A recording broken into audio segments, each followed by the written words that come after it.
patrolmen were sent out to Rendlesham Forest to investigate.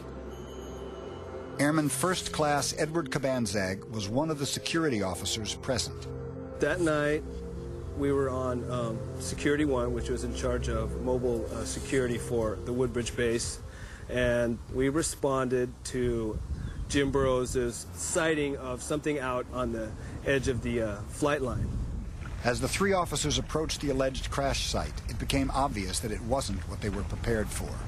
Jim Burroughs would say to Jim Penniston, "Do you see that? Do you see what's out there at the edge of the trees?" And as we got closer and closer, I saw it. It's like just looking up, and then I could see it moving left, right, and it had blue, white, yellow lights. The closer we would get to it, we would lose communication, with Central Security Control. Cabanzag was sent back towards the base to help transmit radio communications between the other two officers, who went further to investigate. What happened next, according to a secret Air Force memo obtained under the Freedom of Information Act, is that a triangular-shaped object was found on the forest floor. It had a red light on top and a bank of blue lights underneath. The Air Force memo continued. As the patrolman approached the object, it maneuvered through the trees and disappeared. This Air Force memo was written by Deputy Base Commander Charles Halt. They claim that something from outside the Earth's atmosphere landed at their Air Force base. They went and stood by it. They inspected it. They photographed it. The following day, they took tests on the ground where it had been and found radioactive traces. One of these trees that's facing into the blast, what we assume is a landing site, all have an abrasion. You're right about the abrasion. I've never seen a tree that's, never seen a pine tree that's been damaged react that fast. I got a bottle to put that in. Yeah, you got a sample bottle? Yes, sir. I think it's fairly well known that Colonel Halt and his team examined the landing site very carefully, both the damage to the trees and the 3 indentations found on the forest floor where this metallic craft was seen to land. While Deputy Base Commander Lieutenant Colonel Charles Halt and several fellow officers were investigating the alleged landing site, he also witnessed multiple UFOs. This event was captured on Colonel Halt's own pocket tape recorder.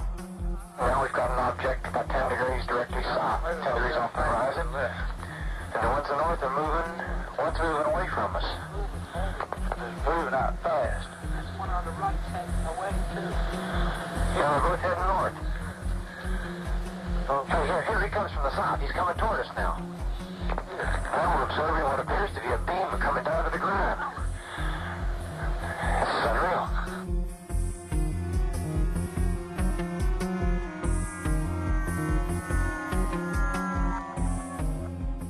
The United States Air Force position is that there was a sighting on the base, witnessed by both high-ranking officers and base security police. However, according to the United States Air Force, military personnel mistook a stationary lighthouse for a UFO. 3 competent Air Force guys saw it, told not to ever talk about it. When he returned to the base, Airman Cabanzag was ordered to report to Colonel Halt for debriefing. He asked me what I saw out there and what happened, and I believe I told him, and I was told to sign some paperwork stating that what I saw out there was just the beacon that was out there, and that there was nothing out of the ordinary. What did happen over a period of 3 days at Bentwaters? Did a UFO actually land at a U.S. air base in England?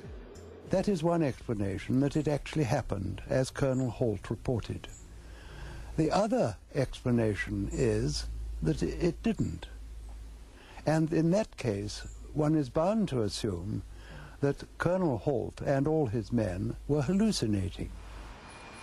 The British Ministry of Defence's position is that nothing that took place at Bentwaters was of any defense interest. This view is criticized by former Chief of the Defense Staff, Admiral Lord Hill Norton. That the colonel of an American Air Force base in Suffolk and his merry men are hallucinating when there are nuclear-armed aircraft on the base must be of defense interest. If indeed what he says took place did take place, and why on earth should he make it up, then surely the entry of a vehicle from outer space, certainly not man-made, to a defense base in this country also cannot fail to be of defense interest. The public position of the Ministry of Defence is that UFOs pose no threat to the defence of the realm. Well, I quite understand such statements, and indeed during my tour of duty I probably wrote statements like that.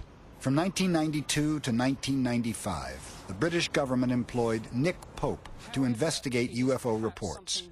He now differs with their position.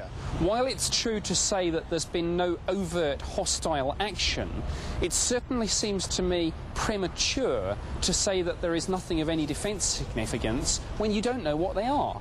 Georgina Bruni has been researching the Bentwaters incident for over 5 years.